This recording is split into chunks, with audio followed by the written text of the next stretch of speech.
It's a great book right here, Norman Lear. Even this I get to experience. For my big 9-0 in 2012, there was only one place the family wished to be. We'd been to Europe and Africa together, all 13 of us, and both trips were magical.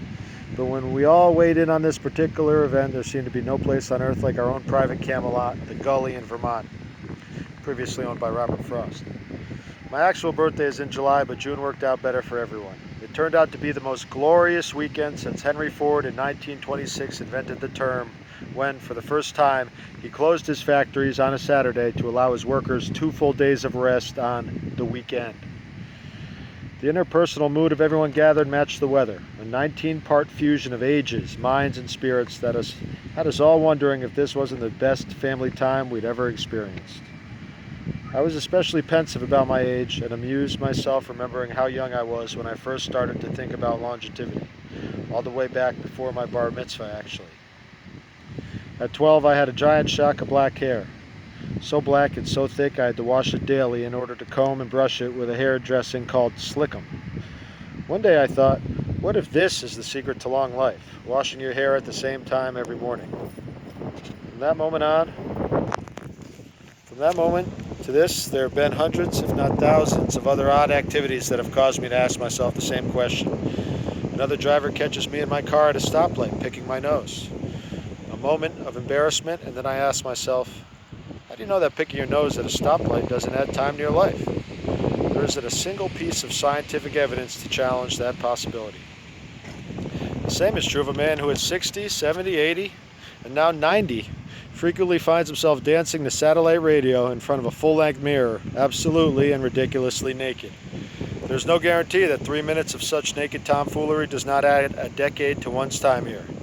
Has anyone, any parent, any professor, any boss ever proved to you that dancing naked before a mirror cannot add years to your longevity on this planet? Case closed. I amuse myself thinking of that, and it leads to the recall of other personal idiosyncrasies. For example, every time the door of the elevator I'm riding in opens, I pay specific attention, expecting to see a very pretty woman about to enter. Every time. Whether or not I was in the mood for it, I have never seen pea soup on the menu and not ordered it. I'll be driving along, tapping the steering wheel to the music playing on the radio when I imagine Fred Waring, conductor of a celebrated orchestra on the radio when I was a boy, discovering me.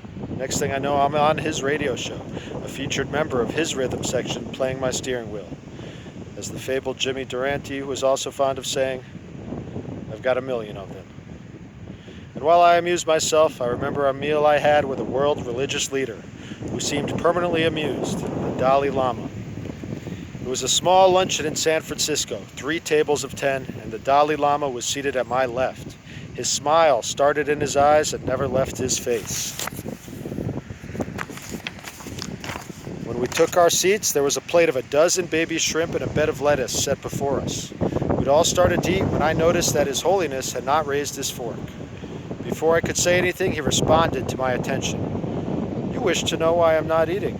Well, I view these shrimp as 12 sentient beings, and you understand. I understood, and we talked about other matters. When the second course was served, a small steak, I was in conversation with the person on my right. I had to turn when I became aware that the Dalai Lama was cutting into it. Your Holiness, I started. Anticipating me again, he said, you wish to know about the steak. I have 3 reasons. First, it represents just one sentient being. Second, I would not wish to disappoint my hostess totally. And third, oh, that smile. I just love steak.